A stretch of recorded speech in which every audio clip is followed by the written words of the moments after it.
So, while I'm not the biggest Game of Thrones fan, I did do a Patreon request involving Guts from Berserk showing up in the world of Westeros. And I kind of was thinking, what if something else showed up in Westeros? Like, wouldn't it be fun? Wouldn't it be, well, not so much fun as it would be, like, completely fucking terrifying at the thought of something worse showing up in Westeros and how it would be handled? Like, what would be the protocol be for handling such a, monumental force as this? So you can see from the title, let's not pussyfoot around it anymore.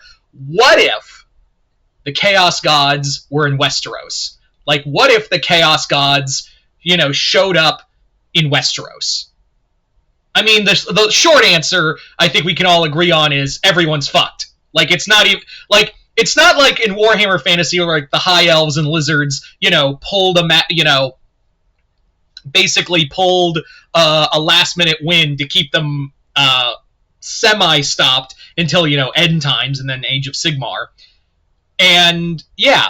So Chaos would basically trounce everything in Westeros. But let's have it more, like, a little more discreet, shall we? Like, let's have the Chaos Gods go the way of, like, the 40k way, where it's like there's the warp, and the Chaos Gods only can influence things.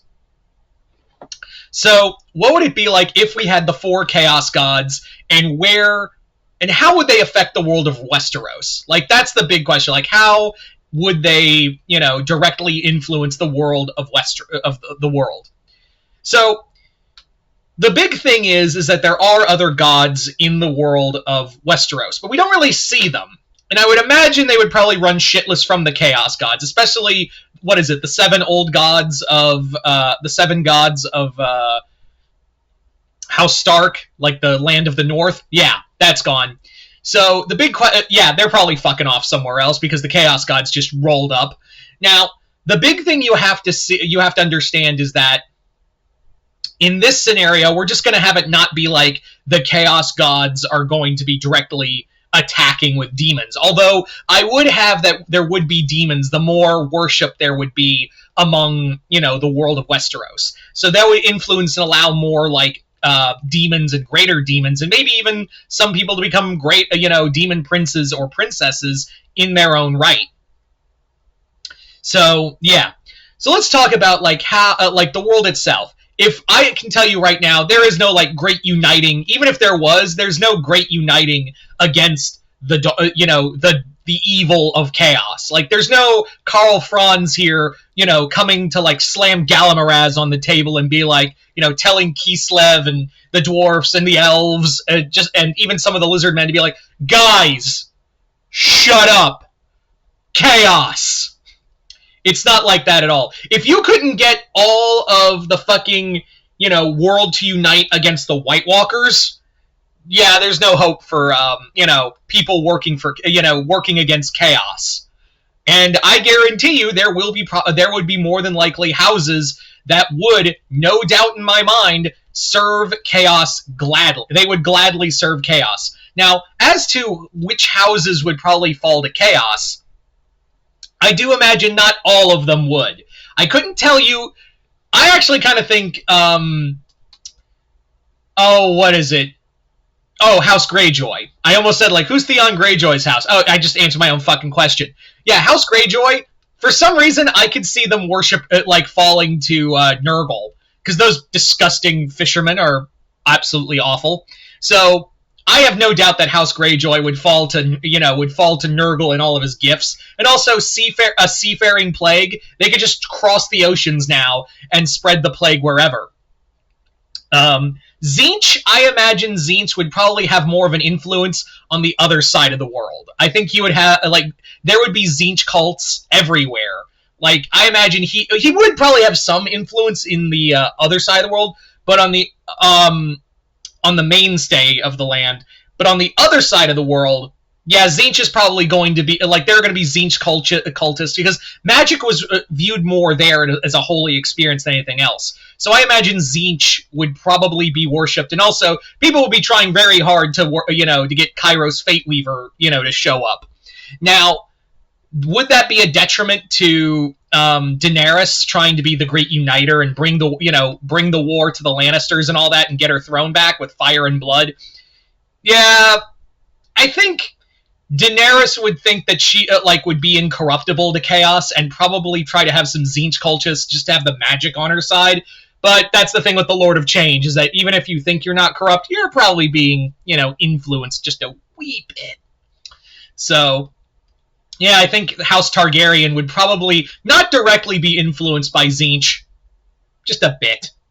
I do think also the Dothrakis would get the attention of Khorne. Yeah, no doubt in my mind, the Dothraki would absolutely, Khorne would be like, well, Norska, but you'll do.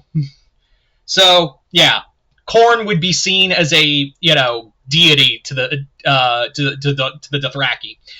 Now, I think also Khorne would have a solid influence in another place, and that would be House Baratheon. I think Khorne, the Baratheons themselves, would probably, I imagine that Khorne would be seen as a viable god to worship, even more than this, the being in red, this fire god that they were trying to worship. I have no doubt that, Stannis Baratheon would probably, look at Khorne and be like, shouting as he's trying to siege King's Landing, just shouting, "Blood for the blood god!" Lannisters, I think we can all agree, are Slaanesh, right? Excuse me. Yeah, I think, the Lannisters would totally... You cannot convince me otherwise that they would be secretly worshipping Slaanesh. All the pleasures of the world and their high society, and also wanting to bone anything because they're in charge. Yeah, there's no doubt in my mind. Also, the sibling fucking, yeah, that's probably totally allowed in the House of Slaanesh. So, she who thirsts probably thinks incest equals wincest, because God knows Slaanesh probably likes weeb shit. Yeah. So, yeah, no doubt in my mind, the Lannisters would probably already, be influenced by by pleasure cults of Slaanesh. Now, I don't think, House Tully and, how, some of the other houses, what was it? The one with the roses. Yeah, I don't think that they would fall to chaos. I think they'd be pretty resistant, to it, and probably burn out any cults there would be. The Starks would be interesting. I imagine the Starks, the thing with the Starks is that it's hard to gauge where they would be as, where they would be. I imagine that, the gods themselves, because there are, other houses out there, minor houses out there, that don't really have it as well as the Starks do. So, much like the Norskins, they'd probably be worshipping the Chaos gods on a whole, and that's how you get fucking... Especially, I have no doubt in my mind the Chaos gods would be on the wall, would probably get some influence on the Watch, and they'd all be worshipping the Chaos gods just so they could have power to fight the White Walkers and be turned into, Chaos champions, or, great. Even, some could probably ascend to greater demonhood. That may be a little fringe, but I could still probably see it happening. So, yeah, now the White Walkers, the White Walkers would probably, that's why I think the Watch would fall to, Chaos, definitely start worshipping Chaos, because, you're out there, there's no women, there's barely any food, everyone's fighting each other, and also, now you have an army of undead that every time they kill someone, they just rise back up from the dead at, fucking zombies that they are. So, you're in your desperation, you're probably going to be worshipping something that you really shouldn't. So, would Jon Snow fall to chaos? No, because he knows nothing. So, I'll tell you who else would fall to chaos like that. And I know I can't snap my fingers, but you get the point. The Wildlings. Yeah, the Wildlings would definitely be even more so than the Night's Watch. Would fall to the collective chaos. They would be our Norskins, because they're fighting the White Walkers. They don't have anything, and it's really fucking cold. So the Wildlings would hail chaos, and that's how you get something worse than that's how you get bloodletters, or Zangorfs or fucking anything else that comes out of the goddamn warp. Like, I have no doubt that, like, on the night, like on the King's Watch, like they're standing on the wall, and then they just hear "Blood for the Blood God," and just see, instead of a wildling army, they just see a bunch of wildlings now decked out in demonic armor and actually having enslaved White Walkers on chains to use as cannon fodder. The whole thing, all of Westeros is essentially fucked, is what I'm saying. That is what I am directly saying on a whole, is that Chaos would butt fuck Westeros into the dirt with no lube. And I think we could all. I think it would make the world of Game of Thrones better. Just saying.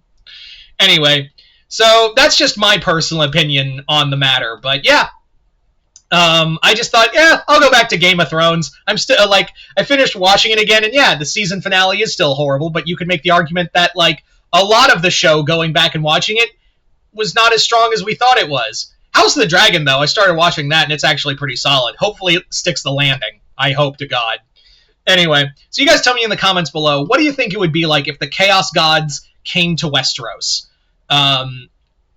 Would they just destroy everything, or would there be some kind of resistance?